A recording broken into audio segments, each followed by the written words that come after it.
Good evening, everyone, and thank you so much for joining us tonight. I'm Suzanne Stanis, Vice President of Education for Indiana Landmarks, and welcome to our friends on Zoom. Please note that we're using the webinar version of Zoom, so if you have a question, please type it into the Q&A box, and we will read them at the end as time permits. Booth Tarkington is believed to have said that Woodruff Place is the highlight of Indianapolis. Sorry, all of you Old Northsiders and everybody else. But we'll hear much more about Tarkington's Indianapolis tonight, but we invite you to continue the discovery with a walking tour of Woodruff Place this Thursday evening. Thanks to the Woodruff Place Foundation and the Civic League, we'll explore the esplanades, the fountains, the architecture, and peek into a few private homes, including that of the artist Brant Steele, who is the son of T.C. Steele. So we've got a few tickets left for that. And I encourage you to go to our website, indianalandmarks.org, where you could purchase those. And you can also continue the celebration of Historic Preservation Month by joining one of our other downtown or neighborhood walking tours. So I asked our speaker tonight for a brief bio, but I just have to add a little bit more to what he sent. Many of our staff first met Ben when he won our prestigious Servas Award as a 16-year-old student for his efforts to save an endangered farm in his hometown of Lafayette. Though suburban sprawl took the farm, Ben also went on and wrote a historic district nomination. Remember this, and you were 16 when you wrote that district nomination? Yeah. So those of you that have written a district nomination, you have special awe for Ben. And he also created a slideshow on Lost Lafayette. And the bio that he sent me is pretty impressive too. Benjamin L. Ross has been entrusted with analyzing, interpreting, and planning for the future of some of the most important historic sites in the United States, including the homes of Abraham Lincoln and Martin Luther King Jr. A Lafayette native, Ben has been a historic preservation specialist with Ratio Architects in Indianapolis for the past 15 years. His research focuses on architecture in the 19th century in the Midwest. And I might also add that Ben is one of those go-to resources for those of us in the preservation community when we need accurate and often obscure information. So tonight we welcome Ben Ross. Thank you.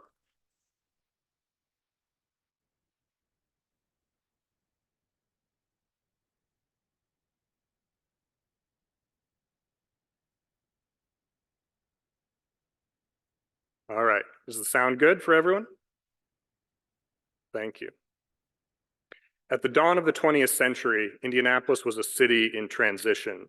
Sprawling suburbs, booming industry, swelling population, and increasing numbers of automobiles brought changes to the city. Inspired by the people and places of his hometown, Pulitzer Prize-winning novelist Booth Tarkington chronicled this period of intense growth in 3 novels: The Turmoil, 1915, The Magnificent Ambersons, 1918, and The Midlander, 1923, later published together as a trilogy called Growth. These novels weave together an epic urban tragedy encompassing the rise and fall of great families, the excesses of nouveau-riche industrialists, the loss of local landmarks, and the effects of rapid industrialization and urban growth. Tarkington chronicled the transformation of an unnamed Midland city from a neighborly community into a soot-stained industrial metropolis.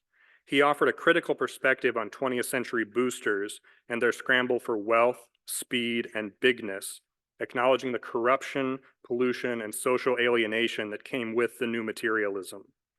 The fictional characters, buildings, and places in Tarkington's novels provide us with a window into the turmoil that was altering Indianapolis.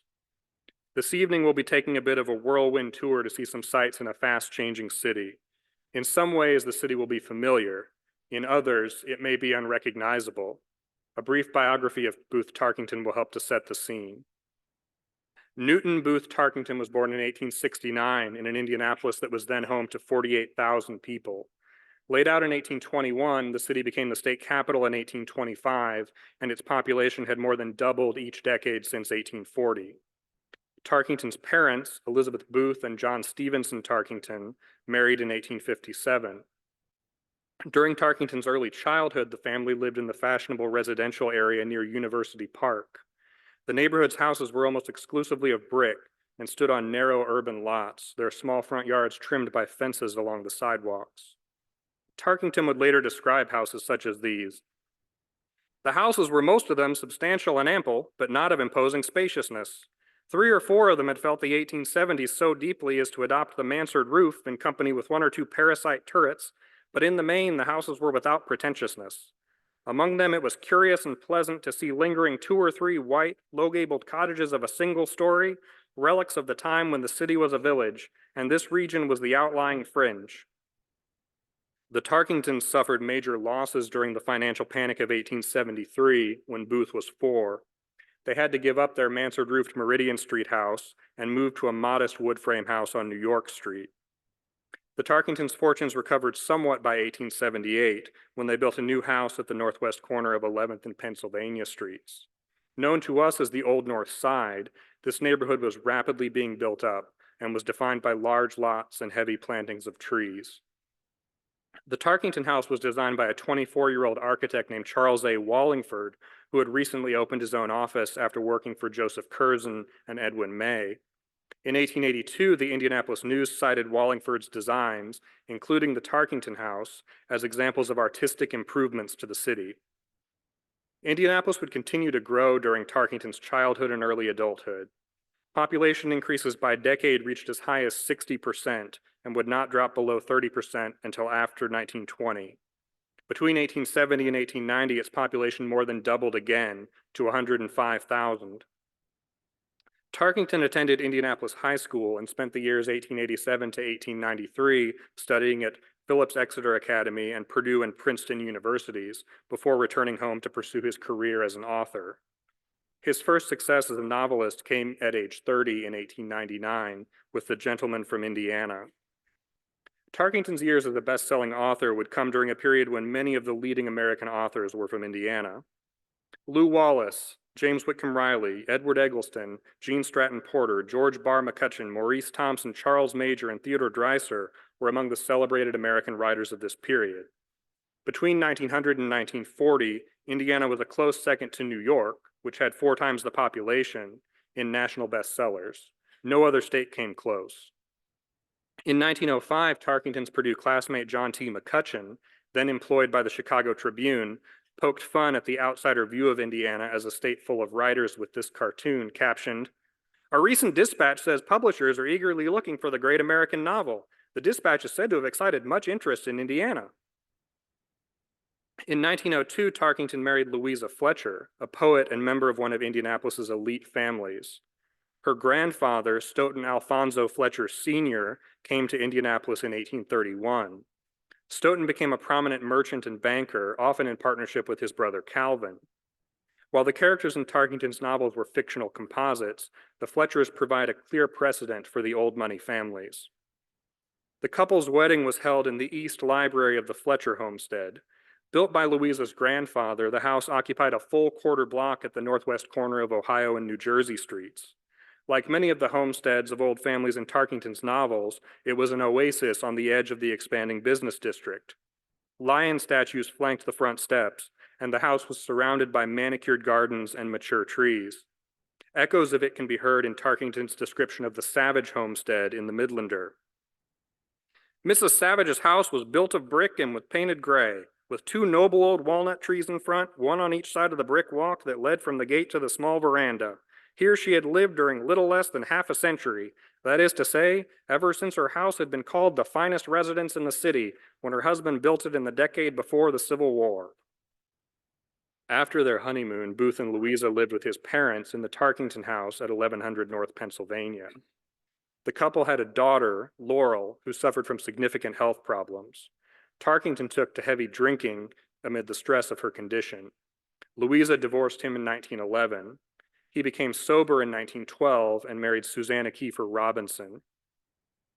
As Tarkington confronted his personal challenges, Indiana's golden age, a period of growth and optimism that began in the 1890s, was rapidly drawing to a close. This was an era of invention, progress, prosperity, and urbanization. Fortunes were made, and the growing middle class indulged its appetites for anything and everything that could be bought. Thousands and thousands of people flocked to the capital city from towns and farms across the state. Indianapolis showcased the flowering of Midland American capitalism, an insatiable desire for growth, a belief in the limitlessness of resources, an unshakable faith in technological progress, and a willingness to dismiss any risks or negative consequences. This technological optimism was also mixed with an increasing concern for the effects of industrialization. Books like Jacob Riis's How the Other Half Lives and Upton Sinclair's The Jungle shed light on the horrible working conditions faced by huge swaths of the working poor in American cities. Photographer Louis Wicks Hine documented the phases of child labor and exploitation across the country, including in Indianapolis in 1908. Some children, like this barefoot newsboy on the corner of Pennsylvania and Washington streets, began work at 6 a.m. 7 days a week. Children worked as produce vendors on the courthouse square and inside City Market, and in the factory of the United States Encaustic Tile Works. Modern technology was destroying distance and making fortunes for some, but Americans became increasingly concerned about the exploitation and suffering that had accompanied these advances. The rosy techno-optimism that dominated this period would come crashing down in the second decade of the 20th century. The sinking of the Titanic read like a cautionary fable of modern technological hubris, and the First World War showed that mechanized efficiency could be applied to killing millions and obliterating entire cities.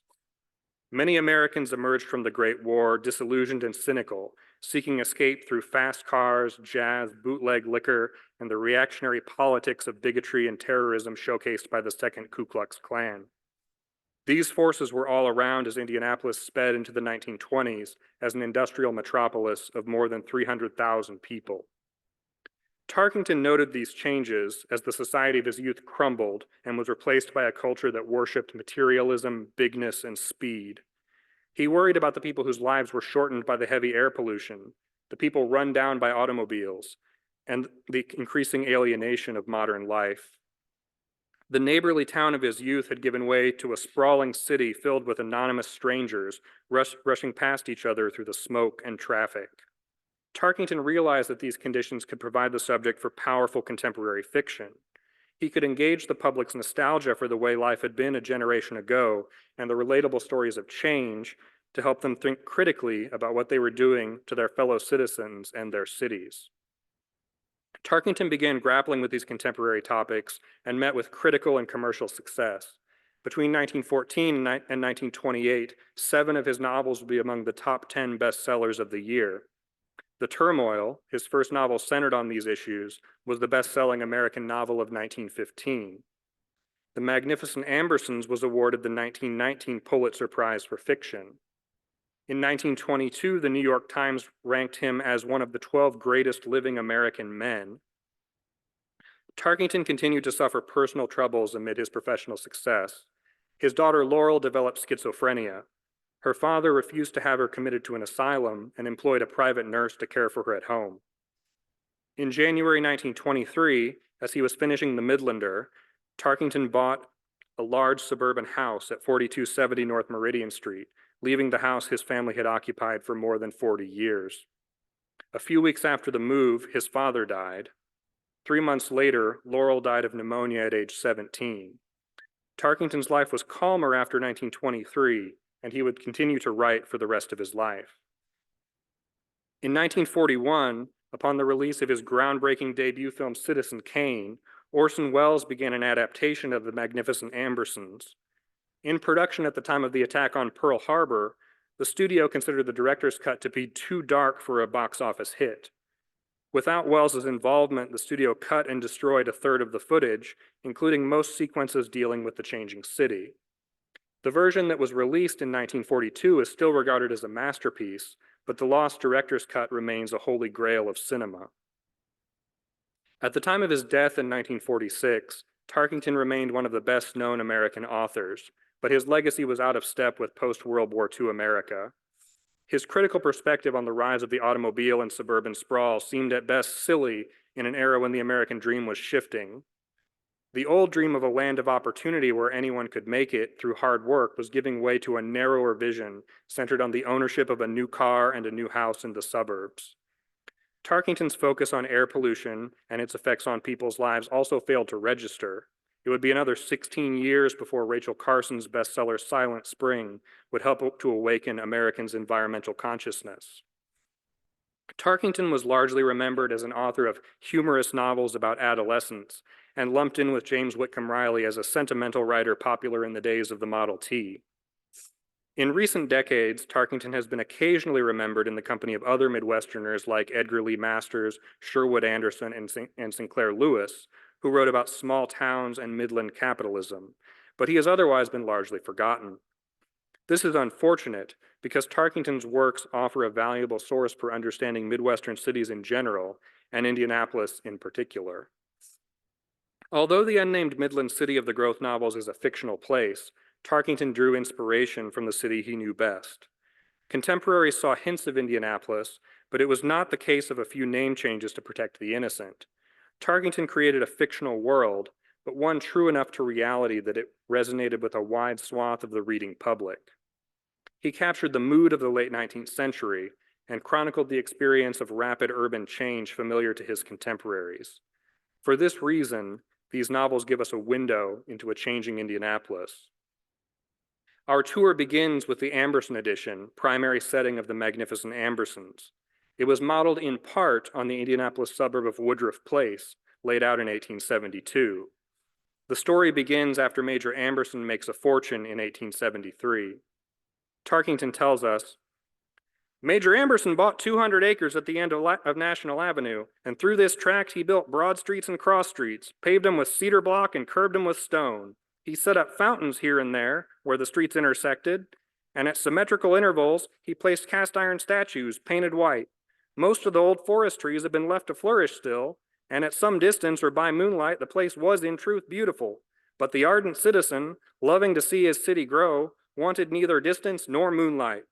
He had not seen Versailles, but standing before the Fountain of Neptune in Amberson edition at bright noon and quoting the favorite comparison of the local newspapers, he declared Versailles outdone. All this art showed a profit from the start, for the lots sold well, and there was something like a rush to build in the new edition. Its main thoroughfare, an oblique continuation of National Avenue, was called Amberson Boulevard. The street design and ornaments of James Woodruff's development clearly inspired these descriptions. Woodruff Place was planned as an exclusively residential suburban town. It was to be enclosed by a perimeter fence with gates at each avenue and was to have no internal fences, creating the effect of a group of mansions set in a lush park. The Panic of 1873 changed Woodruff Place's trajectory. While the fictional Amberson edition developed quickly and was defined by large, expensive brick houses like those in the Old North Side and in Woodruff's advertisements, Woodruff Place developed slowly and was defined by wood frame houses for the upper middle class. The 200-acre Amberson edition was also more than twice the size of 80-acre Woodruff Place. These differences, and Tarkington's description of the Amberson edition's location, provide clues to other sources of inspiration. Tarkington describes National Avenue as running north from the town's main commercial street. While based primarily on North Meridian Street, its name plays on Washington Street's history as a part of the National Road, the first federally funded highway. In other cities along its route, the National Road is called National Avenue. Other clues place Amberson Boulevard about 10 blocks north of the main commercial street, very close to the Tarkington House at 11th and Pennsylvania. The architectural character of the Old North Side also aligns with Tarkington's descriptions of the houses built in the Amberson edition. Tarkington tells us that at the upper end of National Avenue, the street swung off obliquely and changed its name to Amberson Boulevard. This is another clue. In the 1850s, Calvin and Stoughton Fletcher and their associates laid out Fletcher, Stone, Witt, Taylor, and Hoyt's subdivision on a 200-acre tract of Calvin's Woodlawn estate at the southeast corner of the Mile Square. This edition's main street, Fletcher Avenue, was an oblique extension of South Street and later featured central esplanades. Less affluent than Woodruff Place in the Old North Side, this edition was often described as a pretty and comfortable South Side neighborhood. The core of the neighborhood would be destroyed to make way for I-6570 in the 1970s, but the edges remain as parts of Fletcher Place and Fountain Square. The Amberson edition is really a composite of the 200-acre Fletcher subdivision with its central boulevard named for the developer and forming an oblique extension of a major street, with the ornamented boulevards of Woodruff Place set in the Old North Side. It has aspects of all of these neighborhoods. Major Amberson reserves a 4-acre lot at the entrance to the Amberson addition and builds the Amberson Mansion on this site. The mansion is a composite inspired by several real houses. Tarkington's primary model was the Bates McGowan House at the northeast corner of 13th and Delaware Streets. Designed by Chicago architect William LeBaron Jenney, it was built for Hervey Bates II. Tarkington gives us this description. This house was the pride of the town. Faced with stone as far back as the dining room windows, it was a house of arches and turrets and girdling stone porches. It had the first porte cochere seen in the town. There was a central front hall with a great black walnut stairway open to a green glass skylight called the Dome, 3 stories above the ground floor. A ballroom occupied most of the 3rd story, and at one end of it was a carved walnut gallery for the musicians. Citizens told strangers that the cost of all this black walnut and wood carving was $60,000. $60,000 for the woodwork alone. The Bates House was featured in the country's leading architecture magazine, the American Architect and Building News, although the names of both the architect and client were misspelled. This publication seems to have spawned at least one imitation, the 1878 Archibald McLachlan House in St. Thomas, Ontario. Orson Welles created a Second Empire mansion typical of the late 1860s to represent the Amberson Mansion in his film. However, the Bates House's components are recognizable if somewhat scrambled in the fictional Howitzer Mansion created for Wes Anderson's 2021 film, The French Dispatch. The real Bates House went through a number of wealthy owners. In 1919, as the Old North Side was declining amid heavy pollution and traffic, the house was purchased by the Knights of Columbus, a Catholic fraternal society, for use as a clubhouse. The organization occupied the house for many years before demolishing it in 1963.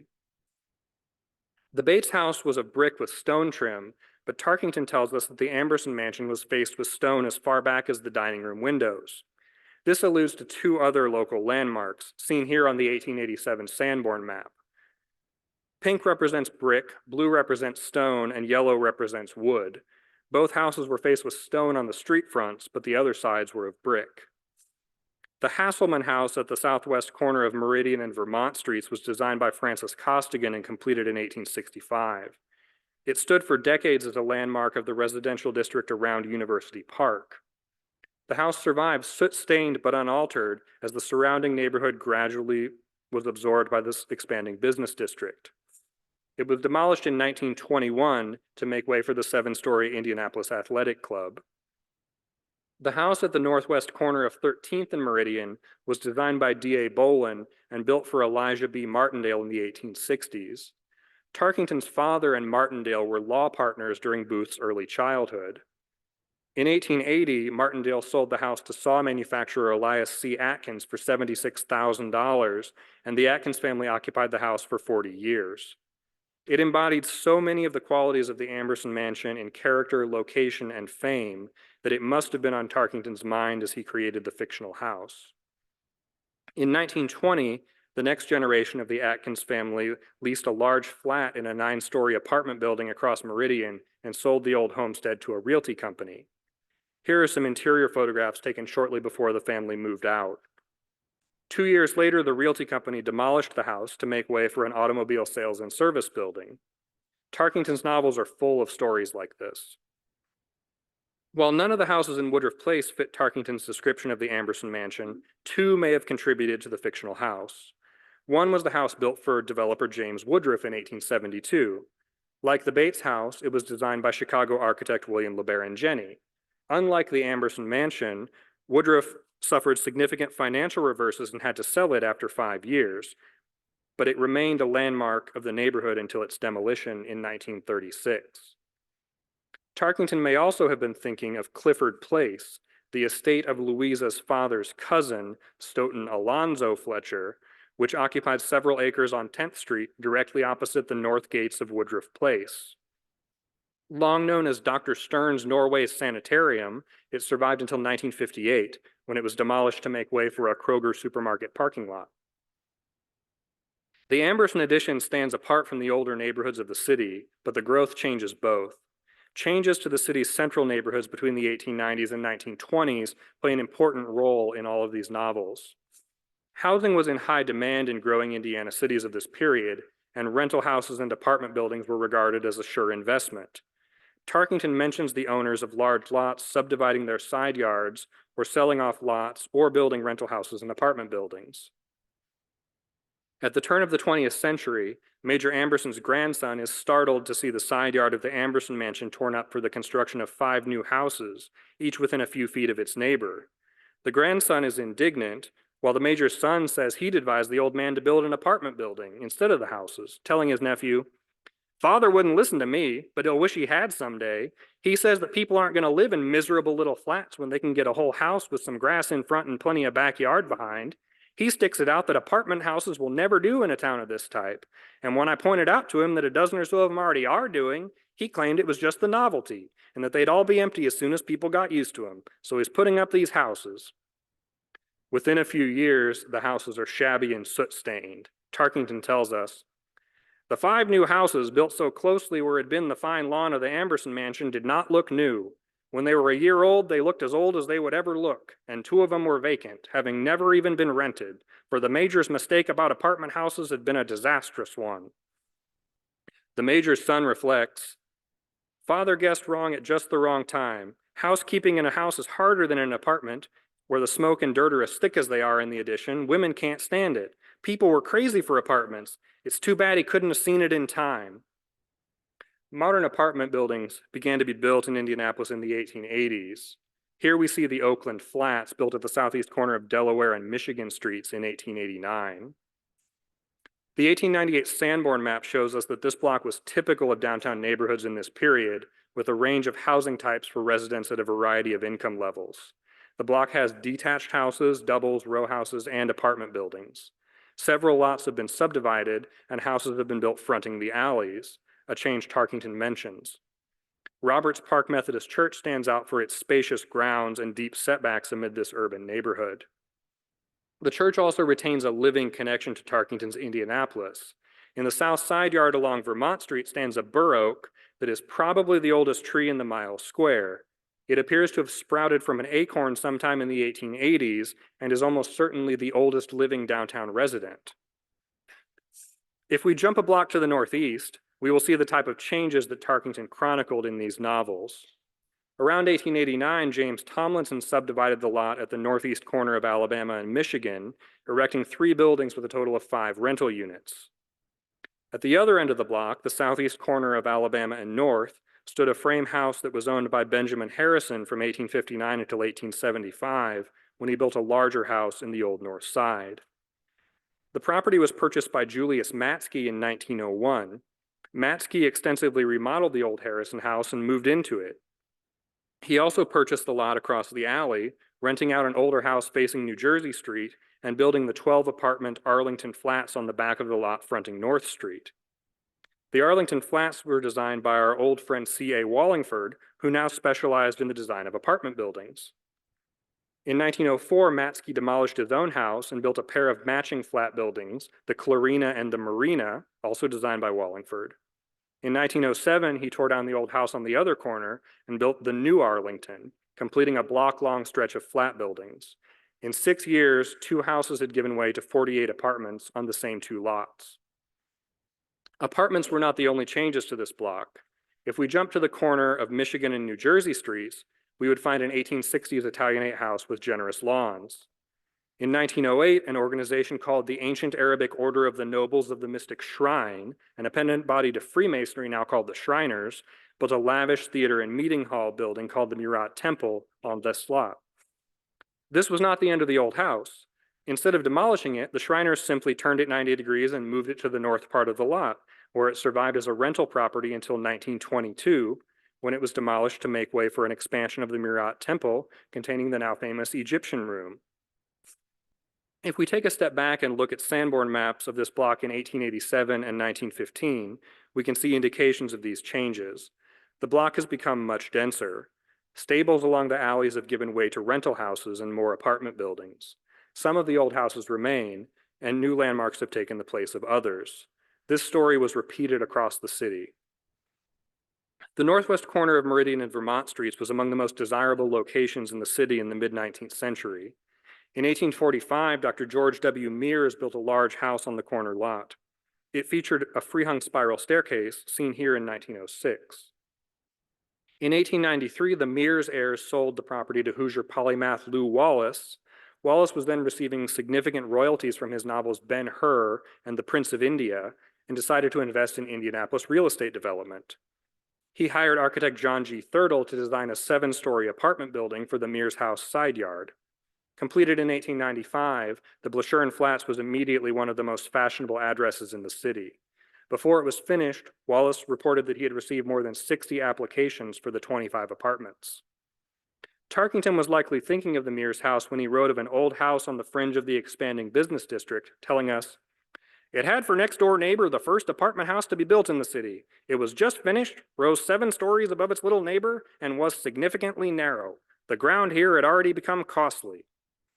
The Mears house was divided into apartments in 1906 and survived until 1919, when it was demolished to make way for the Spink Arms Hotel.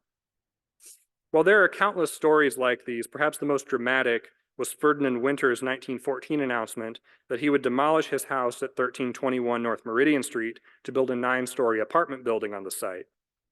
The Winter apartment house would contain 36 strictly modern luxury apartments of 2 to 4 bedrooms plus servants' quarters. The Winters resided in the building, and many other prominent families, including the Atkinses, moved here after selling their old houses to developers. All of this development was fueled by Indianapolis's commercial, industrial, and population growth. Here we see a view looking west on Washington Street from the courthouse tower in 1875. 30 years later, this view has changed significantly. To see some of this change, we'll start back in the 1870s, the period when Major Amberson made his fortune. I mentioned that the Bates and Woodruff houses were designed by Chicago architect William LeBaron Jenney. Jenney is best known today for the Home Insurance Building of 1884, an early iron frame office building widely regarded as the first skyscraper. Over the prior decade, the father of the skyscraper designed several projects in Indianapolis. One was the 1874 Boston block fronting the courthouse square at 42 North Delaware Streets. It was later known as an annex to the adjacent Baldwin block, which had been home to the Woodruff Place Development Office in 1873. Both buildings were demolished in 1925 to make way for the Union Title Building, an 8-story office building with an internal parking garage. In 1875, Jenney designed the Joseph A. Moore and Brother block at 142 East Market Street, featuring a polychrome Gothic Revival facade in cast iron. It was demolished in 1914 to make way for the 8-story Fidelity Trust building. Also in 1875, Jenney designed Fletcher and Sharp's block at the southwest corner of Pennsylvania and Washington Streets. According to Jenney's longtime business partner, this was the first building in which they used an iron frame inside the masonry walls to carry the load of the building. An 1880s remodeling confirmed this when a local architect found that the masonry could be torn away completely to allow for larger storefront windows. Fletcher and Sharp's block was demolished in 1923 to make way for the S.S. Kresge building. Built to house a branch of the store later known as Kmart, the 4-story building was designed for the future addition of another 8 floors. All of Jenney's known Indianapolis buildings have been demolished. However, one of his projects in the city does survive. In 1875, Jenney designed 2 mantels for the parlors of Benjamin Harrison's new house. The house itself was designed by local architect Herman Brandt, and Jenney was paid through Harrison's contractors.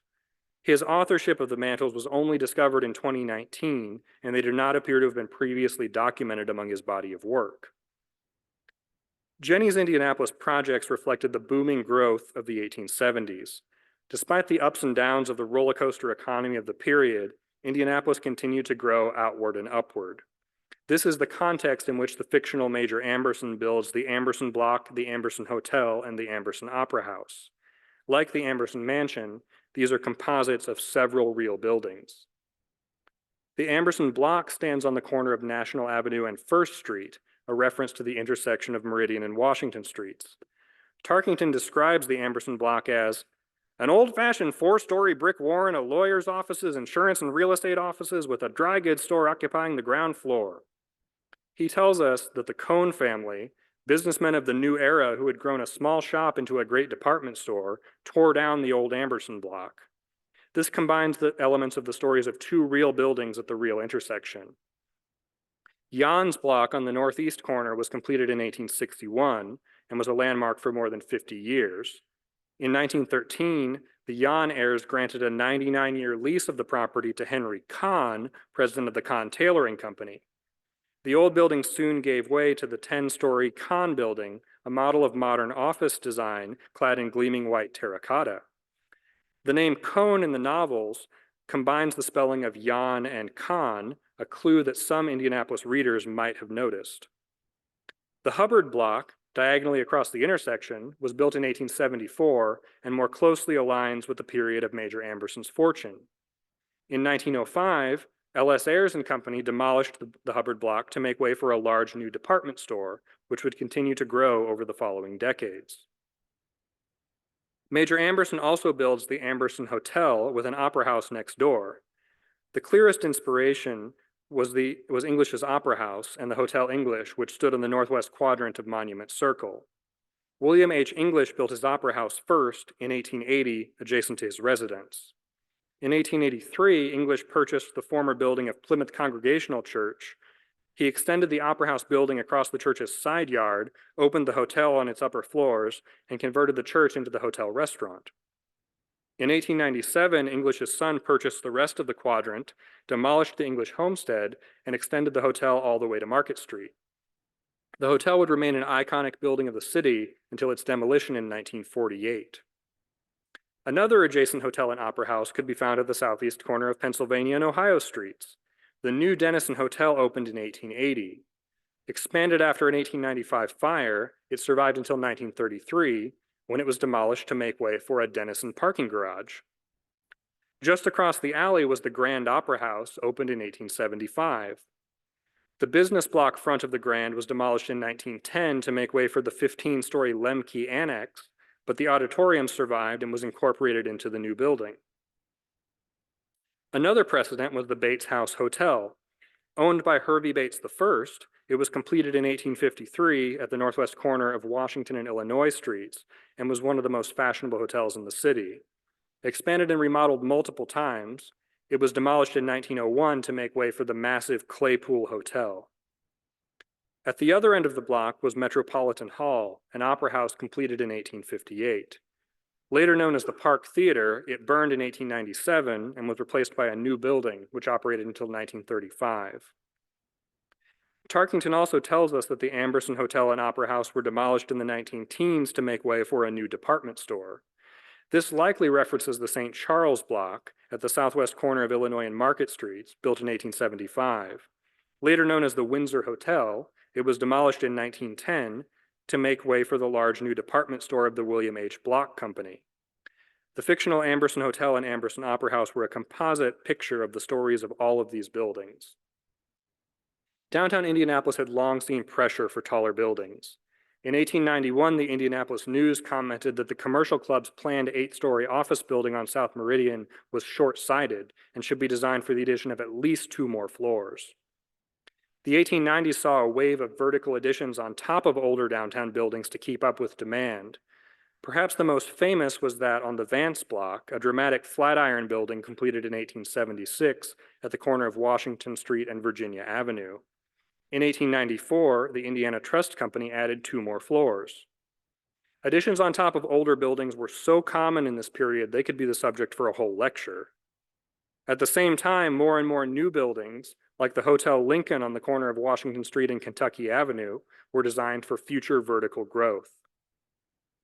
Tarkington's introduction to the setting of the Turmoil captures the mood of Indianapolis in the 19-teens. In the souls of the burghers, there had always been the profound longing for size. We must grow, we must be big, we must be bigger. Bigness means money. Get people here, coax them here, bribe them, swindle them into coming, shout them into coming, deafen them into coming. Any kind of people, all kinds of people. We must be bigger. Blow, boost, brag, kill the fault finder, scream and bellow to the Most High. Bigness is patriotism and honor. Bigness is love and life and happiness. Bigness is money. We want bigness. They got it. From all the states the people came, thinly at first and slowly, but faster and faster in thicker and thicker swarms as the quick years went by.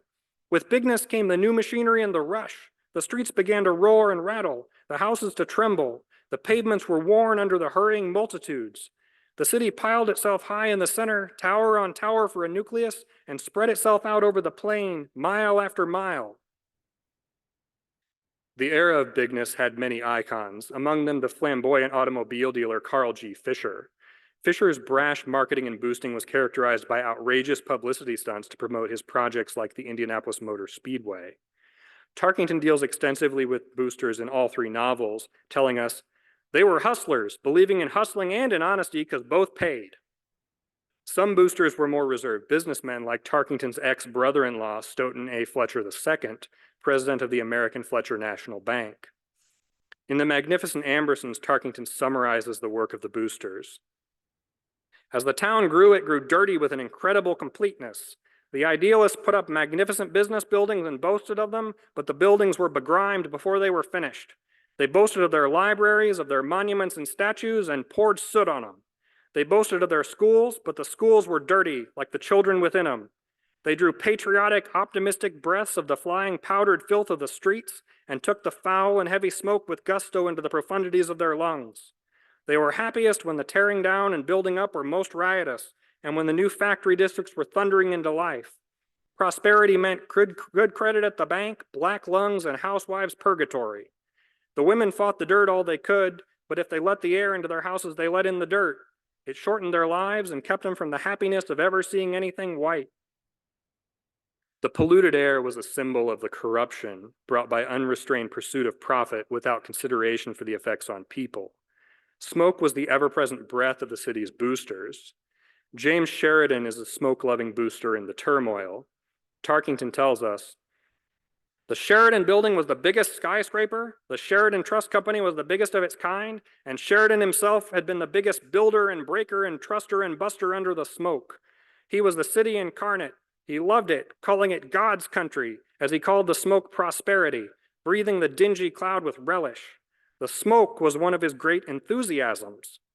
It was narcissism in him to love the city so well. He saw his reflection in it, and like it, he was big, grimy, careless, rich, strong, and unquenchably optimistic.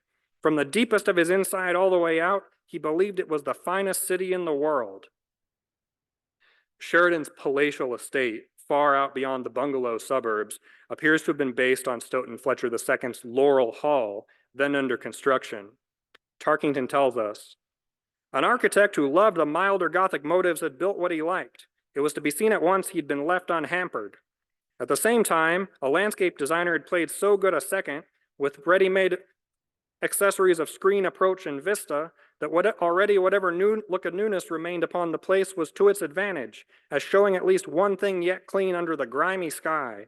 For though the smoke was thinner in this direction and at this long distance from the heart of the town, it was not absent.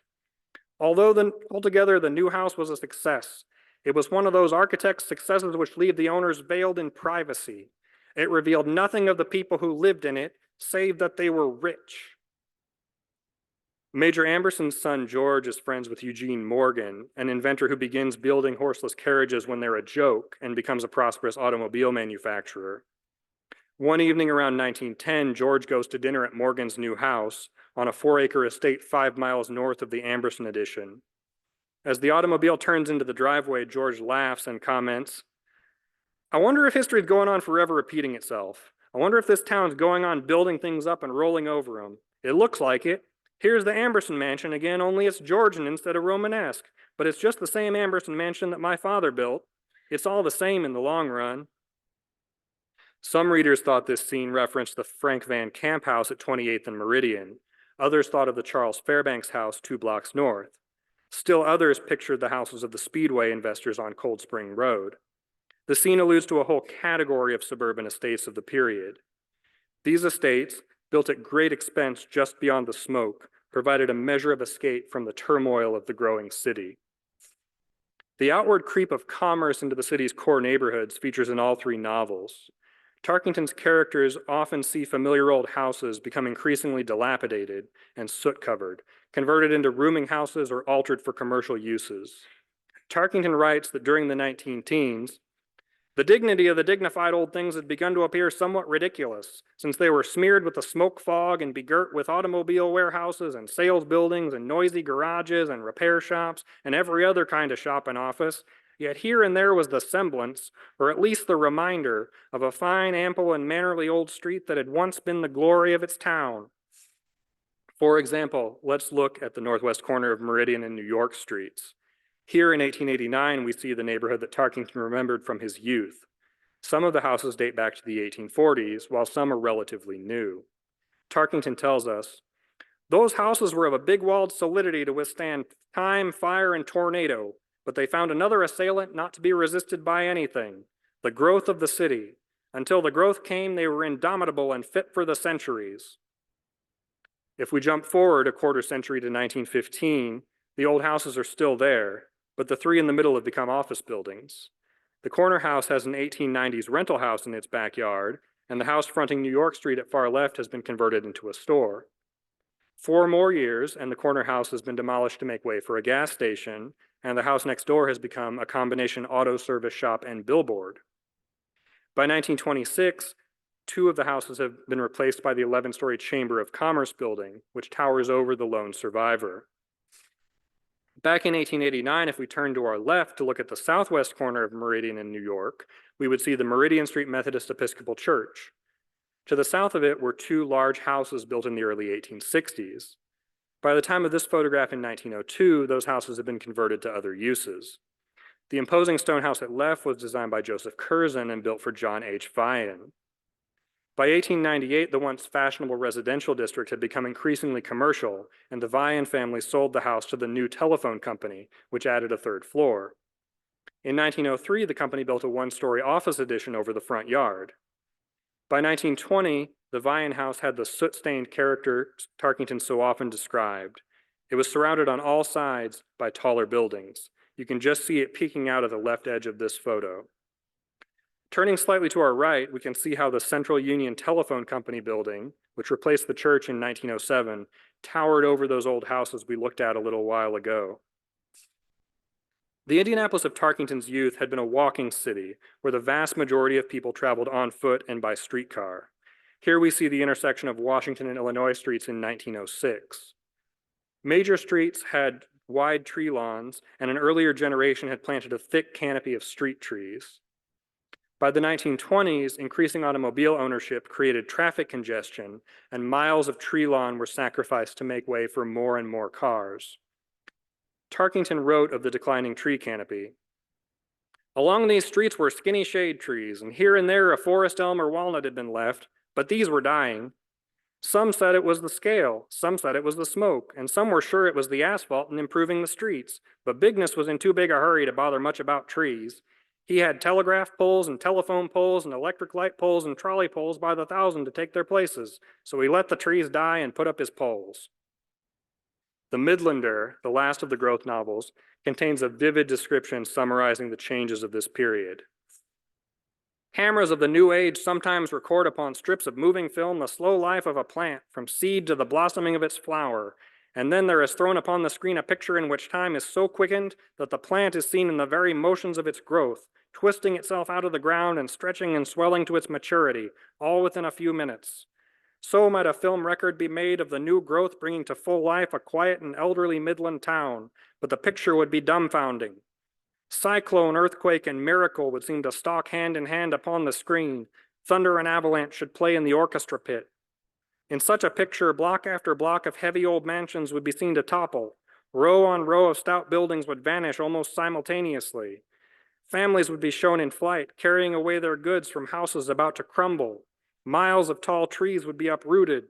The earth would gape, opening in great holes and long chasms. The very streets would unskin themselves and twist in agony. Every landmark would disappear, flying dispersed in powder upon the wind, and all old established things would be gone.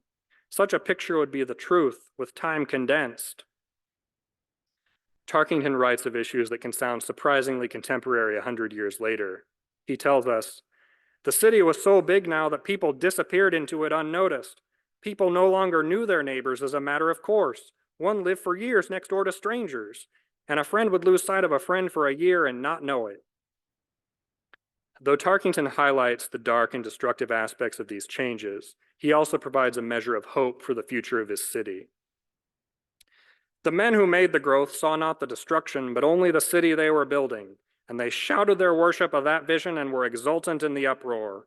They shouted as each new skyscraper rose swimming through the vast drifts of smoke, and shouted again as the plain, clean old business streets collapsed and the magnificent and dirty new ones climbed above the ruins. They shouted when business went sweeping outward from its center, tearing away the houses where people had lived contentedly for so long. And they shouted again as the new factory suburbs marched upon the countryside far and wide, and the colossal black plumes of new chimneys went undulating off into a perpetual smoke mist, so that the distant level plain seemed to be a plain surrounding not a city, but an ever-fuming volcano. The physical and social changes that Tarkington chronicled in the Growth trilogy would forever alter Indianapolis. His vivid descriptions and attention to detail, both small and to large-scale trends, gives us valuable perspective on the experience of this period of rapid urban change. Tarkington's books are not perfect.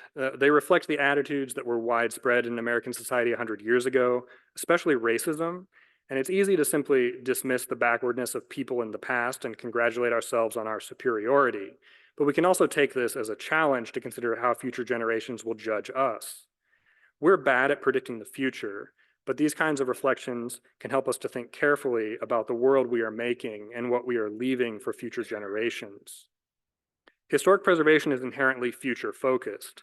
It's about meeting the needs of the present without taking away resources that can help future generations to meet their needs.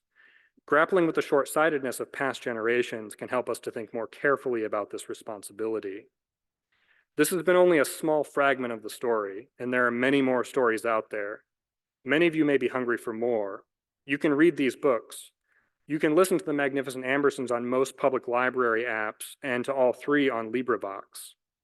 You can search out information on the history of our city, and if you want to find more images like these, you can begin with these repositories. Thank you.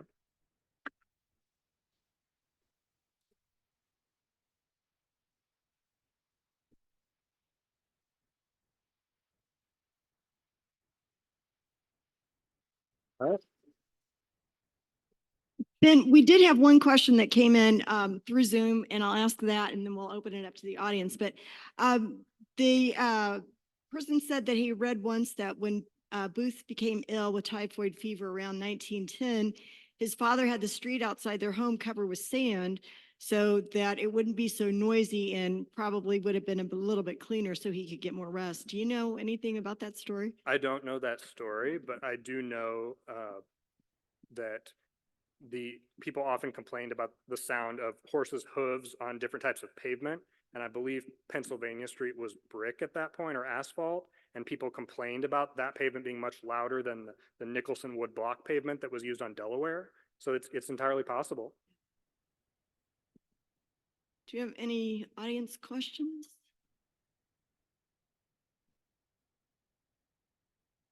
Right, you got to make our volunteer Sandy run. So.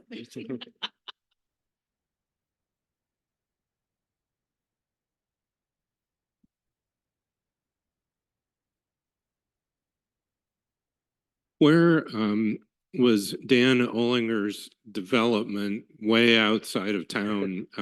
What area is that based on? I would say that Oliphant's development, it represents a lot of them, but the Riverside area that was developed by August Wacker, which is now the neighborhoods on the immediate east side of Riverside Park, fits many of the qualities that are described by Tarkington in describing the Ornaby edition. So I would say that's one potential model. What can you tell us about Booth Tarkington and his time in Kennebunk, Maine?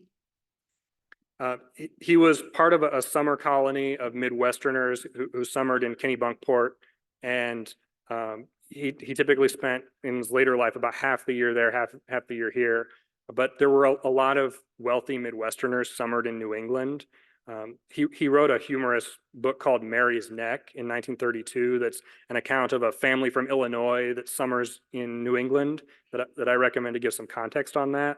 But he interacted with a lot of other well-known people, including an author of historical fiction novels who he helped edit the manuscripts, I believe.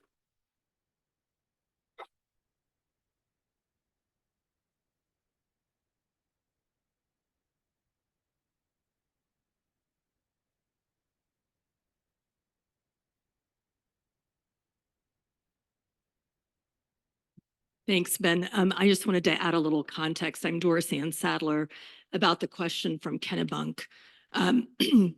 Very interestingly, in 2009, President George H.W. Bush came to our home, the Tarkington house here in Indianapolis, and I asked him about Booth Tarkington, and he remembered Booth Tarkington when the president was a child, that Tarkington had the best boat on the Kennebunk River, and his brother and he always wanted to ride on it, and excuse me, never did get a ride. But his mother, George H.W.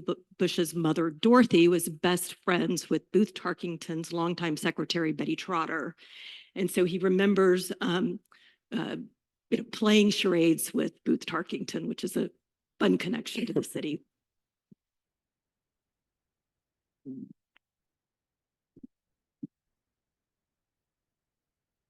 All this building and demolition and rebuilding and demolition on the same lot, that wasn't unique to Indy, was it? No. It was everywhere. Yeah, I would say that the places that didn't happen were the places that stagnated economically. So in the 1920s, people started discovering places like Madison, Indiana, which had suffered about 70 years of economic decline. So the old buildings were still there because they'd never been torn down, whereas many other cities throughout the country had just saw a succession of development on the same properties over time. So I think that's why these novels resonated with so many people across the country, because it was a familiar story of the passing away of parts of a way of life in a place. There is a neighborhood a little bit north called Butler Tarkington. How did that Tarkington get appended there? I know it's Butler, but I believe the proximity of his house in the 4200 block of North Meridian. 4200 Meridian. Okay. But I don't know when that name was adopted. I don't know that it existed during his lifetime. It was after his lifetime? I don't know if the neighborhood name existed in his lifetime. I see. And maybe if somebody from the neighborhood knows.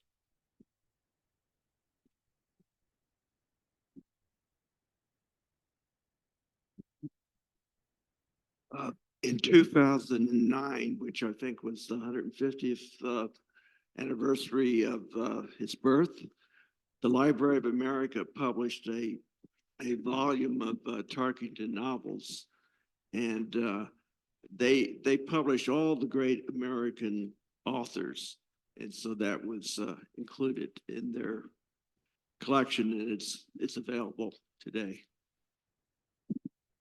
Good to know, yeah.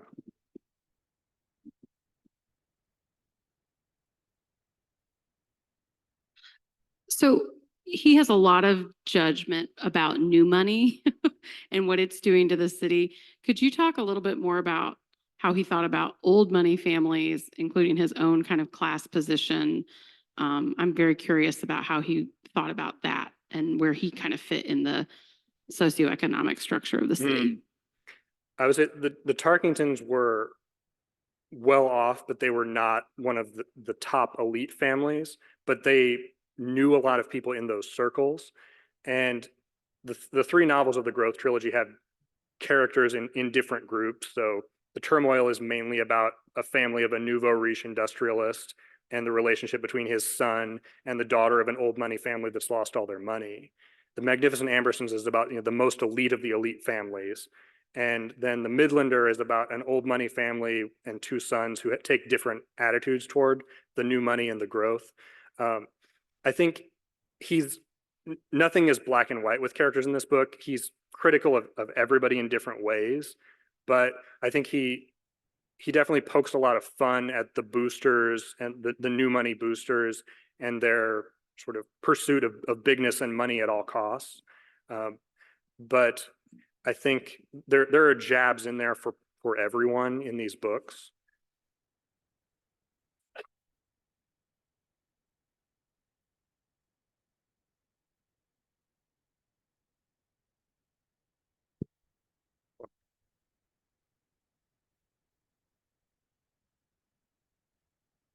One of those boosters might be George Marat. Do you see any traces of him in any of Tarkington's work? So I would say that the boosters in the books are not necessarily any individual person, but yet George Murat was clearly a booster. You know, he builds the cooperative department store outside of downtown, and people think he's crazy. And then he promotes the development of Mass Ave as a second commercial district, and then develops the Murat Apartment Hotel on North Meridian. I don't see him as an individual model for any character, but I think he definitely plays into that larger theme of these boosters creating the new city. One of our Zoom attendees said that Butler Tarkington got its name in the 1950s. That's when Okay. the neighborhood association was founded. So, and I'd also like to recognize again, Dorothea and Tim Sadler, who are the wonderful stewards of the Booth Tarkington House. And we're very fortunate to have them taking care of that, as well as Dorothea serving as the chair of the board of Indiana Landmarks. So thank you very much for all that you do to keep that alive. And with that, I think I'll thank Ben so much for your talk and remind everybody, if you'd like to help us continue to save important places. I look at some of these slides and I think, were it not for Indiana Landmarks, how much more of the historic fabric our city would be gone. So encourage you to become members, and thank you to those of you that are members. And thanks again, Ben. Thank you all.